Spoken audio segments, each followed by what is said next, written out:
Muy buenas a todos y a todas. Estamos acá en nuestro ciclo de conversatorio socialdemócrata con la idea y finalidad de conversar no solo sobre la realidad actual que vive nuestro país, lo que está pasando en el mundo, sino que también de una mirada propositiva de ver cómo se enfrenta esta pandemia, cómo se enfrenta esta crisis social y qué es lo que debemos construir en conjunto para lo que se viene. Es por eso que estamos invitando a sociólogos, periodistas, psicólogos, cientistas políticos, académicos, médicos, con la idea de generar una mirada común para dar frente a lo que debemos construir.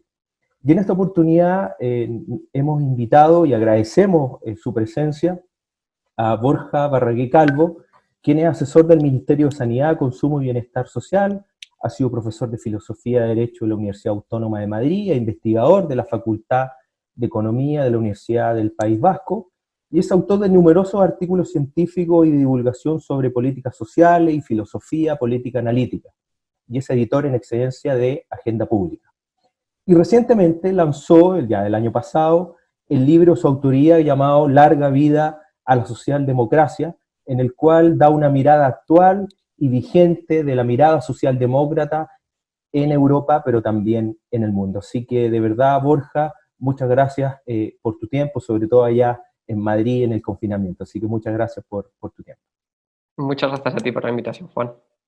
Borja, la actual pandemia y su crisis ha ido relevando el rol del Estado. En economías hasta ultra neoliberales que la discusión era achicar el Estado, que el Estado interviniera lo menos posible.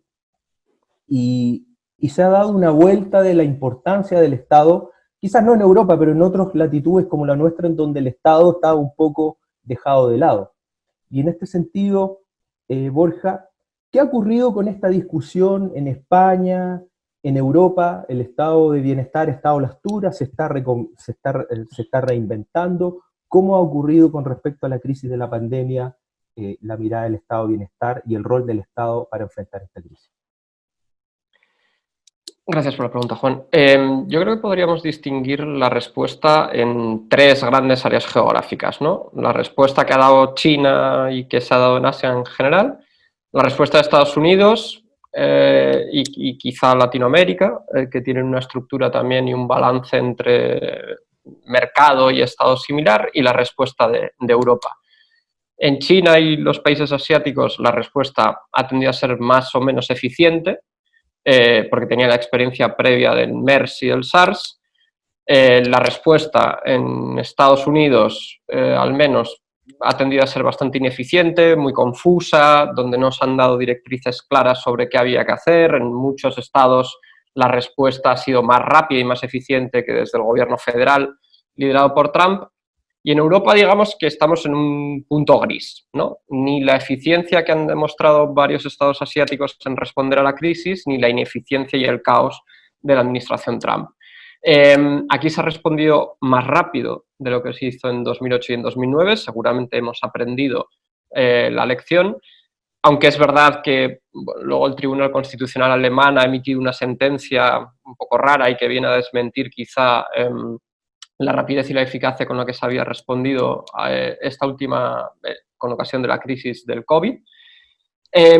Y diría que Europa tiene un punto positivo y una desventaja, ¿no?, a la hora de enfrentar esta crisis. La ventaja sería la robustez de sus estados del bienestar. Europa tiene algunas fallas, pues no tiene un ejército propio, no tiene una política de sanidad propia, no tiene un seguro de desempleo propio. Todo esto se deja en manos de los estados nacionales, pero casi todos esos estados nacionales tienen herramientas y políticas sociales bien diseñadas para dar respuesta a una crisis de esta naturaleza. Son estados del bienestar, digamos, vigorosos, ¿no?, robustos, generosos. Seguramente es el área geográfica del mundo mejor dispuesta, mejor pensada para dar una respuesta a una crisis como la del COVID. La desventaja sería, sin embargo, los niveles de deuda de varios países de la Unión Europea. A priori, la única forma de enfrentar esta crisis es con deuda. al menos en el corto plazo, si queremos salir, no sé si en V o en U o como sea, muchos de los estados van a tener que invertir, si no hay una respuesta muy fuerte por parte de Bruselas, del BCE, endeudándose.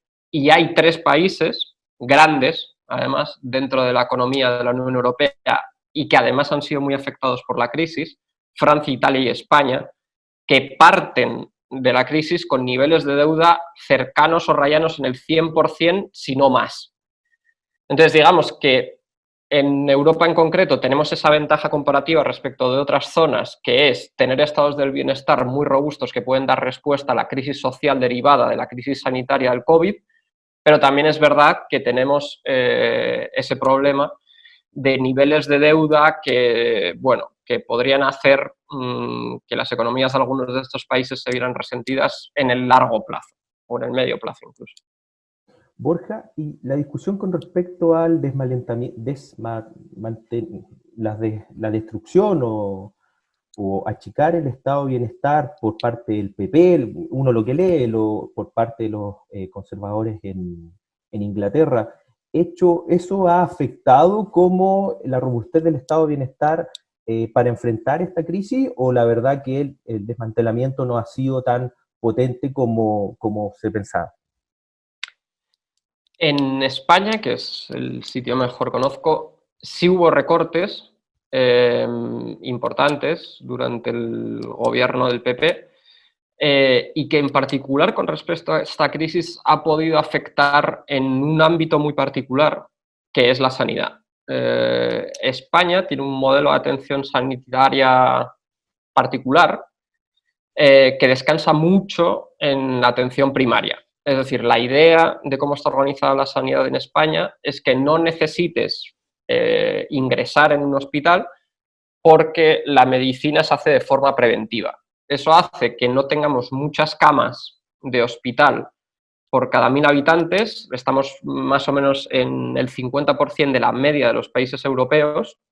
Por eso, porque la idea es que tú goces de una buena salud que te proteja del hecho de tener que necesitar una cama hospitalaria, pero es verdad que los recortes en sanidad provocaron que ese número de camas por 1.000 habitantes no continuara subiendo, y ahora, con una crisis así, uno de los problemas que hemos tenido en España es la falta, seguramente, de camas necesarias, lo que ha provocado colapsos en UCIs y que hubiera gente que tuviera que estar en los pasillos del hospital sin poder ingresar porque no teníamos camas suficientes.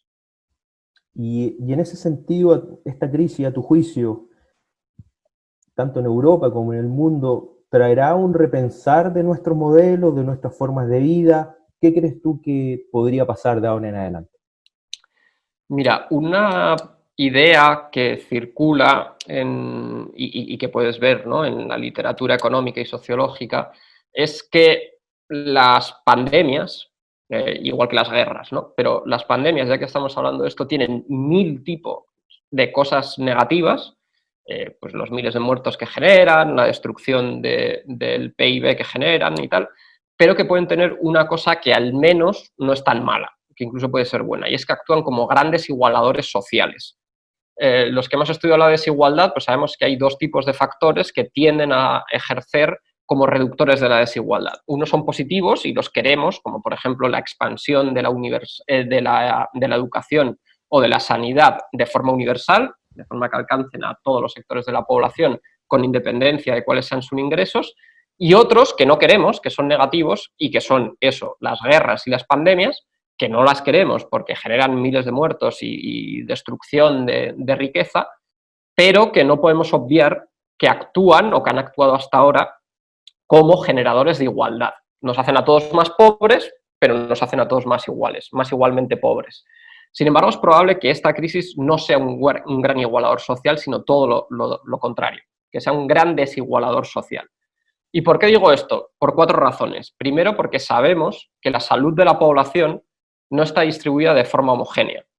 Los más ricos tienen mejores condiciones de salud que los más pobres. Y el COVID es una pandemia que afecta fundamentalmente aquellos que tienen patologías o pluripatologías previas. Es decir, ataca singularmente a aquellos que gozan de peor salud. Si los más pobres gozan de peor salud, es muy probable que las consecuencias sanitarias del COVID se ceben con esa parte de la población de menor ingreso. En segundo lugar, porque es muy probable que incidan en la mayor desigualdad económica. ¿Por qué? Porque los confinamientos nos obligan a teletrabajar, pero sabemos que la posibilidad de trabajar tampoco está homogéneamente distribuida. La gente de la parte alta de la distribución, es decir, los más ricos, tienen mayores posibilidades de trabajar que los más pobres. Y por tanto, en España ya se está viendo que va a haber mayor destrucción de empleo en aquellas personas que ocupan trabajos menos cualificados. O sea, los trabajadores de cuello azul y de cuello rosa van a sufrir esta crisis originada por la pandemia con mayor intensidad que la parte de la población que tiene trabajos de cuello blanco, pues como los profesores de universidad, etc. En tercer lugar, porque va a aumentar las desigualdades de género. El otro día, la editora jefe de la British Journal Political Science, Elizabeth Hannon, decía que es la primera vez que apenas ha recibido manuscritos para ser publicados en su revista escritos por profesoras de ciencia política. ¿Por qué? Pues porque en casa es probable que las mujeres, que el reparto del trabajo doméstico esté perjudicando especialmente a la productividad del trabajo de las mujeres que trabajan desde casa en la pandemia. Y por último y cuarto lugar, ya termino, porque la generación de los millennials, ¿vale? Es la segunda gran crisis que va a sufrir en aquellos años de entrada al mercado laboral. Sabemos que nuestra trayectoria en el mercado laboral está muy influida por nuestros primeros años en el mercado de trabajo. Pues bien, las generaciones que hayan nacido entre 1980 y 1995 aproximadamente, en los primeros años en los que de verdad accedieron al mercado de trabajo se vieron afectados enormemente por la crisis de 2008-2009. Y ahora, cuando pensaban que estaban ya sacando un poco la cabeza a la superficie, ha llegado otra crisis de magnitudes y de dimensiones gigantes que ya hay algunos estudios que dicen que va a tener una influencia negativa determinante a lo largo de todas sus carreras vitales. Borja, por tanto, tenemos aumento de desigualdades, de brechas de género, etcétera. Pero inevitablemente esta crisis va a traer consigo una redefinición del modelo, de lo que vivimos, de qué es lo que ha pasado. En tu libro Larga vida a la socialdemocracia expones la plena vigencia de este pensamiento, sobre todo para el siglo XXI. Y en este escenario, a tu juicio, ¿qué rol le cabe al pensamiento socialdemócrata en este escenario que vivimos? ¿Cómo salimos de esta crisis y cómo repensamos nuestro nuevo modelo de desarrollo, de sociedad? Pues en un contexto de auge, digamos, de las desigualdades sanitarias, de las desigualdades económicas, de las desigualdades de salud, yo creo que la socialdemocracia tiene un rol determinante porque es un discurso que descansa sobre el valor central de la igualdad, ¿vale? La idea de la socialdemocracia es que la desigualdad o altos niveles de desigualdad no son solo un problema desde la perspectiva de la justicia o la equidad o la justicia social, sino que también son indeseables porque tienen malas consecuencias desde el punto de vista práctico. Y por poner ejemplos concretos, ¿no? ¿Por qué es mala la desigualdad desde el punto de vista práctico? Bueno, pues porque hay cierta evidencia de que tiene malas consecuencias desde el punto de vista económico. Es decir, cuando aumentan mucho las desigualdades, los equilibrios del sistema económico se rompen. Y probablemente no es casualidad que las dos mayores crisis financieras de los últimos 100 años hayan coincidido con altos grados de desigualdad, la crisis del 29 y la crisis de 2008, ¿no? Pero además porque generan malas consecuencias desde el punto de vista sanitario. Es decir, hay mucha gente que deja de gozar de años de vida en calidad y, por tanto, de aportación a la economía por su mala salud. Porque la gente que queda atrás en una sociedad muy desigual goza también de niveles de mala salud. Y además porque genera malas consecuencias también desde el punto de vista educativo. Es decir, el hecho de tener grandes desigualdades hace que los niños que nacen en familias pobres no puedan explotar todo su capital productivo. Entonces, tener una sociedad con mucha desigualdad en realidad es tener una sociedad más pobre. donde la asignación de recursos no es todo lo eficiente que pudiera. Pero es que si no fuera suficiente eso, la desigualdad en muchísimos casos obedece también a razones profundamente injustas, como el país donde uno nace. Si alguien pudiera elegir nacer en Suecia o nacer en Sierra Leona, nadie elegiría nacer en Sierra Leona. Pero eso determina básicamente el 60% de los ingresos que vamos a tener cuando somos mayores. Pero es que además de eso tenemos el lugar de la distribución dentro de la sociedad donde la nacemos. Y nadie elige nacer en una familia pobre, en una rica. Es decir, las desigualdades no solo son injustas, sino que además son ineficientes. Porque en sociedades muy desiguales uno tiene que invertir mucho dinero para que no le asalten, para que no le roben en su casa. Sí, buena parte del dinero que uno gana en una sociedad muy desigual lo ha de invertir en cosas profundamente improductivas, como garantizar su seguridad personal. Las desigualdades son caras, además. Por tanto, la socialdemocracia, en un momento, en un contexto, en una coyuntura de auge de las desigualdades, tiene ese rol fundamental de decir, las sociedades muy desiguales no solo son profundamente injustas, porque los factores que hacen que una persona sea rica o una pobre son condiciones que están más allá de la voluntad de las personas y de su capacidad de decidir, porque nadie elige el país donde nace y nadie elige la familia donde nace, nadie elige los apellidos con los que nace. Pero es que además la desigualdad es cara, la desigualdad es ineficiente, es improductiva. Las sociedades más cohesionadas son aquellas sociedades que, primero, más producto agregado generan y, segundo, que lo distribuyen de forma más igualitaria. Y este es un mensaje que me parece fundamental en un momento en el que la crisis del COVID puede disparar desigualdades que ya teníamos y que ya estaban instaladas en muchas de nuestras sociedades de forma previa al estallido de la crisis. Borja, y a raíz de aquello, la crisis en España, en Europa, bueno, en el mundo entero, pero donde tú habitas, ¿ha significado un repensar, un redefinir, un revalorar el estado de bienestar y cómo se potencia, o esa discusión todavía no se implementa en tu país?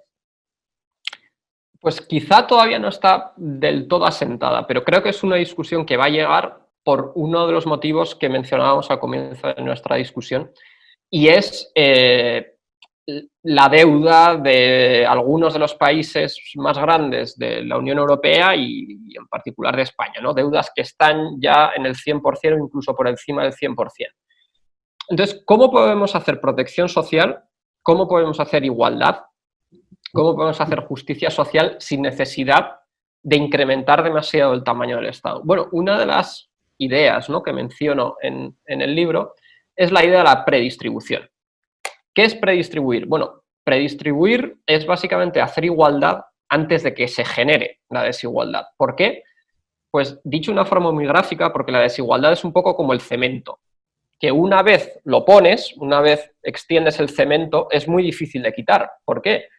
Porque el discurso del neoliberalismo, de la revolución neoliberal de Thatcher y Reagan, fue muy eficaz a la hora de transmitirnos la idea de que tenemos un derecho casi natural a nuestros ingresos brutos, no a nuestros ingresos netos, es decir, a nuestro salario en bruto, no después de los impuestos. Esto es una idea un poco loca, un poco absurda, porque realmente nadie piensa que si no fuera porque tenemos una policía o porque tenemos unos jueces, ¿no?, porque podemos reclamar nuestros derechos ante unos tribunales, pues seguramente viviríamos en la ley de la selva y según cobráramos el cheque en nuestra empresa, pues vendría alguien con una pistola y nos robaría, ¿no? Pero bueno, sea como sea con buenas o malas razones, es verdad que mucha gente entiende los impuestos como una especie de robo institucionalizado. O sea, te roban, pero como lo hace el Estado, pues es menos grave que si lo hiciera un ladrón por la calle, ¿no? Pero, aunque sea con malas razones, es verdad que mucha gente cree que su salario bruto es aquello a lo que él tiene derecho.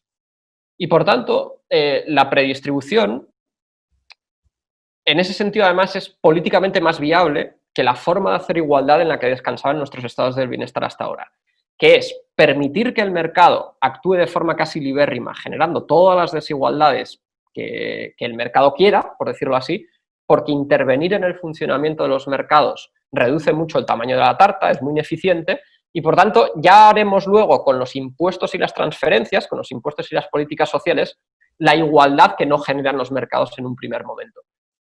Esto tiene el problema de que requiere de muchos impuestos y de muchas transferencias luego. Sin embargo, predistribuir es, por ejemplo, regular mejor los mercados en un primer momento. Si tú estableces un salario mínimo interprofesional alto, incluso un salario máximo, o en general empoderas mucho o más de lo que están ahora a los sindicatos y a la negociación colectiva, es probable que el nivel de desigualdad del que tú partes sea inferior. Y por tanto, que las redistribuciones a través de impuestos y transferencias que tienes que ejercer luego también sean menores. Entonces, yo creo que en un contexto como el de ahora, incidir en esa idea de la predistribución, que se puede hacer de distintas formas, se puede hacer, por ejemplo, haciendo más guarderías 0,3, porque sabemos que las intervenciones educativas, sobre todo en las primeras etapas de la educación, son particularmente eficaces, pero luego esta idea de predistribuir como intervenir en el mercado de forma que esa intervención genere ex ante resultados un poco menos desiguales, un poco menos injustos, yo creo que es una idea que en un momento de dos cosas. Una, mayor desigualdad. Y segundo, mayor nivel de deuda de algunos países, al menos en la Unión Europea, es un punto de partida que deberíamos tener en cuenta a la hora de redefinir cuál es el rol de la socialdemocracia en el siglo XXI, ¿no? Y en estos años posteriores a la crisis del COVID.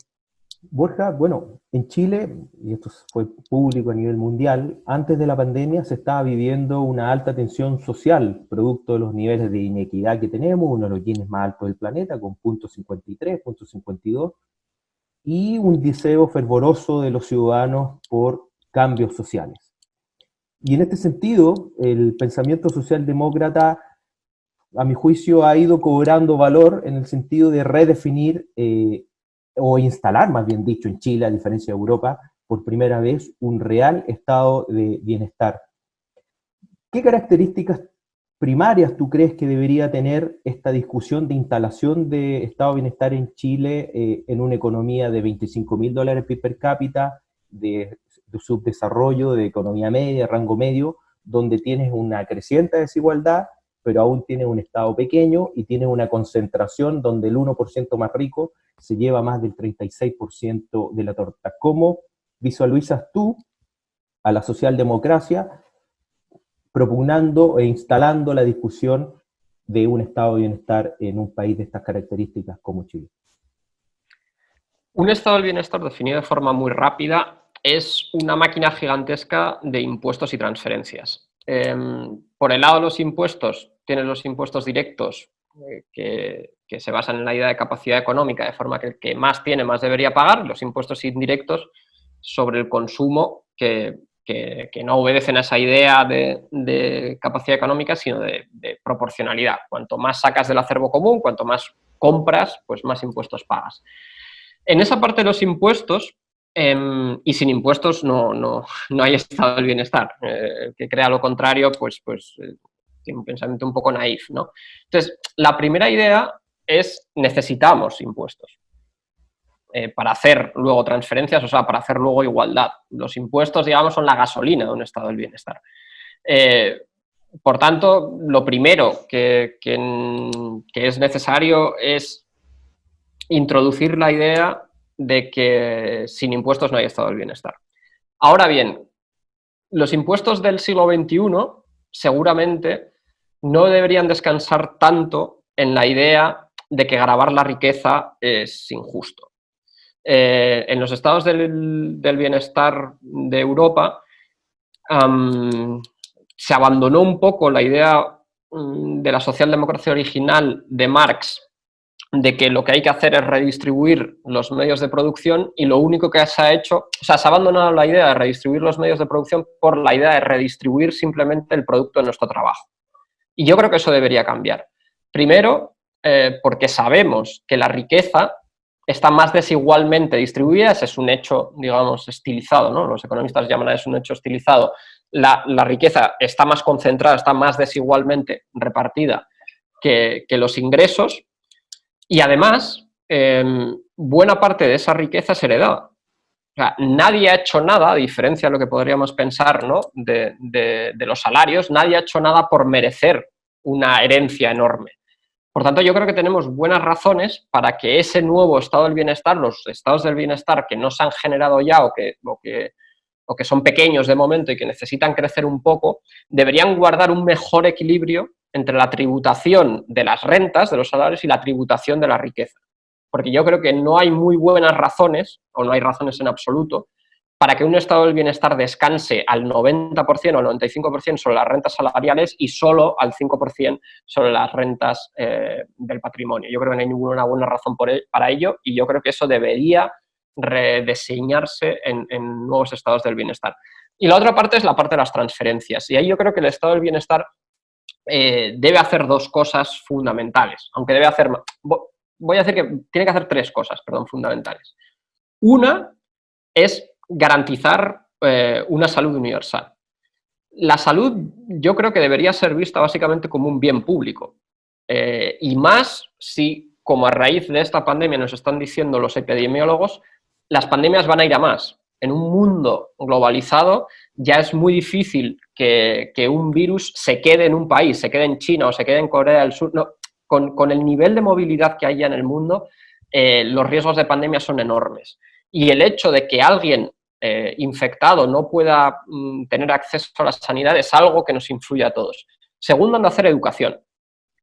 Han de hacer educación universal, por lo que hablábamos antes, porque la educación básicamente es la mayor herramienta de movilidad social, de ascensor social dentro de una sociedad. Si no queremos que las desventajas o las ventajas de nuestros padres se reproduzcan y generen un mecanismo de transmisión intergeneracional de ventajas o desventajas económicas por el mero hecho de nacer en una familia pobre o nacer en una familia rica, debemos invertir en educación para además aprovechar el talento de todos los niños, sean de familias pobres o de familias ricas. Y en tercer lugar, lo que deben hacer es garantizar un mínimo de seguridad económica a toda la población.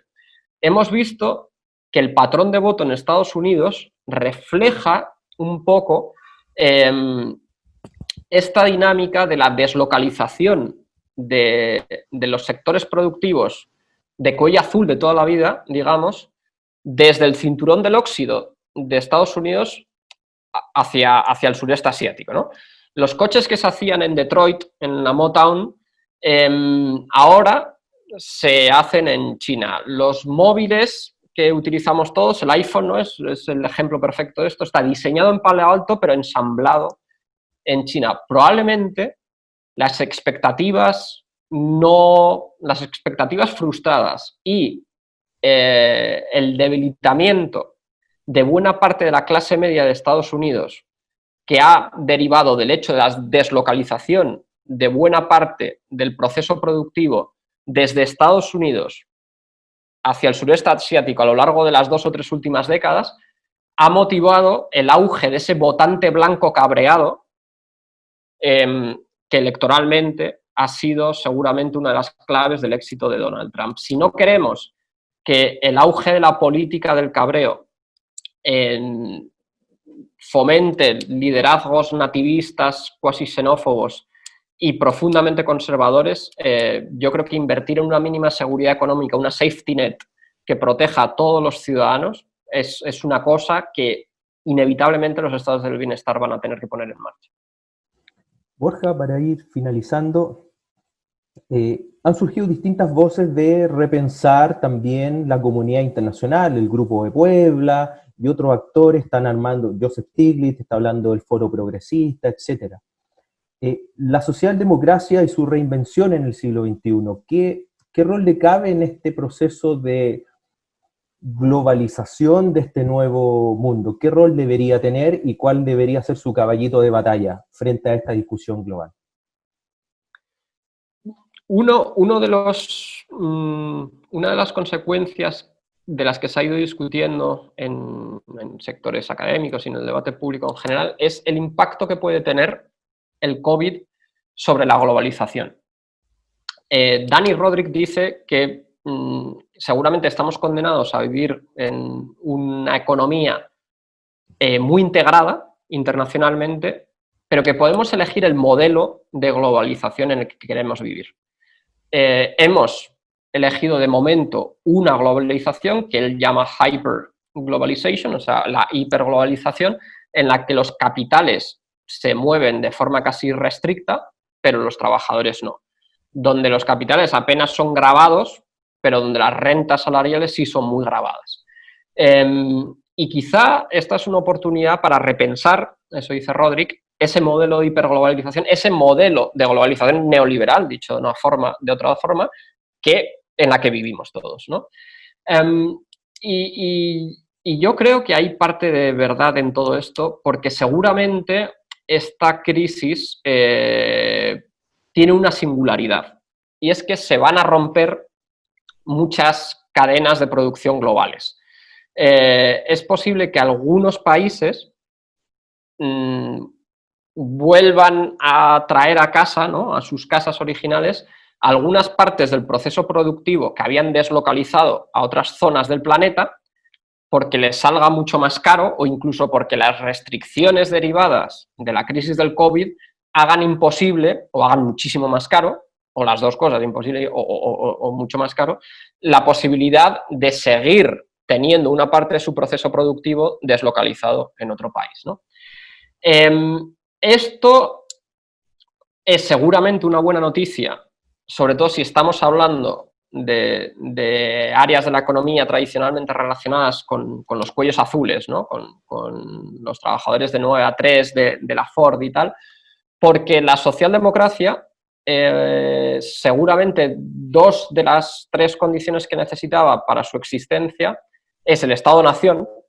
Seguramente la socialdemocracia surgió en el Estado-Nación y tiene sentido que sea así porque de momento el estado del bienestar, que es la estructura que institucionalmente aterriza la idea de la justicia social en las políticas públicas, en las políticas sociales, de momento solo es posible dentro de los estados, porque la competencia tributaria de momento reside en los estados y por tanto los estados del bienestar necesariamente han de ser construcciones nacionales propias de un estado. Y segundo, porque la socialdemocracia seguramente vivía mejor con sociedades más o menos cohesionadas, más o menos homogéneas con respecto al tipo de trabajos y al tipo de vida que desarrollan sus electores, ¿no? Entonces, que parte de la industria o de los procesos industriales que se habían deslocalizado vuelvan a casa, vuelvan a los países, sí, seguramente es una buena noticia para el futuro de la socialdemocracia. Ahora bien, deberíamos evitar una cosa. Deberíamos evitar que ese bring jobs back home no sea al mismo tiempo una exaltación del nacionalismo. Es decir, en el discurso de Trump se mezcla un poco del proteccionismo industrial, que ya te digo que podría no ser una mala cosa para la construcción de estados del bienestar fuertes, pero emana cierto tufillo nacionalista que es incompatible con una economía abierta, una economía rica y el cosmopolitismo, digamos, que yo creo que indisolublemente va asociado a una ideología como la socialdemocracia. Bueno, Borja, podríamos estar hablando quizás por muchos minutos. Te agradezco tu tiempo desde Madrid.